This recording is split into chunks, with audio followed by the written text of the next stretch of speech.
తప్పుకో విశాసురా, బాహుబలికి శిక్ష తప్పదు. సోదరా ఇంద్ర, నీకు బాహుబలి కావాలంటే నన్ను గెలిచి తీసుకో.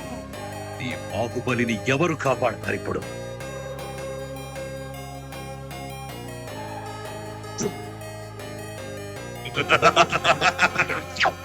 జై మహాకాల. అది అదే ప్రశ్న ఇంద్ర, ఇప్పుడు నిన్నెవరు కాపాడతారా అని. తన మరణం ఒక ముగింపు కాదు, ఓ మహాకార్యానికి ప్రారంభం. తన గమ్యం యుద్ధం. ఈ 14 లోకాల మనుగడ ఒకే ఒక మానవుడి చేతిలో.